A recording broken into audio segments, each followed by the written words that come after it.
മുംബൈ ഭീകരാക്രമണ കേസ് പ്രതി തഹാവൂർ റാണയുടെ കൊച്ചി സന്ദർശനത്തിൽ ദുരൂഹത. തഹാവൂർ ഹുസൈൻ റാണയെ NIA കൊച്ചിയിലെത്തിച്ച തെളിവെടുത്തേക്കും. ഭീകരവാദികൾ കൊച്ചി ലക്ഷ്യമിട്ടിരുന്നോ എന്നും സംശയമുണ്ട്.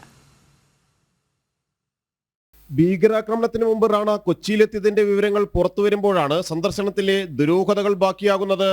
തഹാവൂർ റാണ കൊച്ചിയിൽ തങ്ങിയത് 2008 നവംബർ 16-17 തീയതികളിലായിരുന്നു. ഭാര്യ സംറാസ് അക്തറിനൊപ്പമായിരുന്നു സന്ദർശനങ്ങൾ. ഭീകരാക്രമണങ്ങളും ലഷ്കർ ഇ തൊയ്ബ പ്രവർത്തനം വ്യാപിപ്പിക്കലുമായിരുന്നു സന്ദർശനങ്ങളുടെ ലക്ഷ്യമെന്നാണ് കരുതുന്നത്. ചോദ്യം ചെയ്യലിൽ കൊച്ചി സന്ദർശന വിവരങ്ങളും തേടുന്ന NIA തഹാവൂർ റാണയെ കൊച്ചിയിലെത്തിച്ചും തെളിവെടുത്തേക്കും. കൊച്ചിയിൽ എവിടെയെല്ലാം സന്ദർശിച്ചിട്ടുണ്ടെന്നും ആരെല്ലാമായാണ് കൂടിക്കാഴ്ചകൾ നടന്നതെന്നും വ്യക്തമാകേണ്ടതുണ്ട്.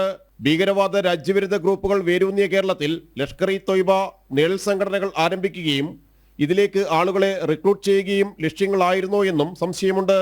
2008 നവംബർ 13 മുതൽ 21 വരെയുള്ള തീയതികളിൽ ഡൽഹി, അഹമ്മദാബാദ്, ആഗ്ര നഗരങ്ങളിലും റാണ എത്തിയിട്ടുണ്ട്. ചോദ്യം ചെയ്യൽ പൂർത്തിയാകുന്നതോടെ മറ്റ് വൻ നഗരങ്ങളിൽ സ്ഫോടന ആസൂത്രണങ്ങൾ നടത്തിയിരുന്നോ എന്നതിലും വ്യക്തതയുണ്ടാകും. 18 ദിവസത്തെ NIA കസ്റ്റഡിയിലുള്ള തഹാവൂർ റാണയെ ഡൽഹിയിൽ NIA ആസ്ഥാനത്ത് ചോദ്യം ചെയ്യുകയാണ്. ഇസ്ലാമിക് സ്റ്റേറ്റും ലഷ്കർ ഇ തൊയ്ബയും അടക്കമുള്ള ഭീകരവാദ സംഘടനകൾക്ക് കേരളത്തിൽ സ്ലീപ്പർ സെല്ലുകളുണ്ട്. ഈ സ്ലീപ്പർ സെല്ലുകളെയെല്ലാം നിയന്ത്രിക്കുന്നത് പുറത്തുനിന്നുള്ള ഭീകരവാദി നേതാക്കളാണ്.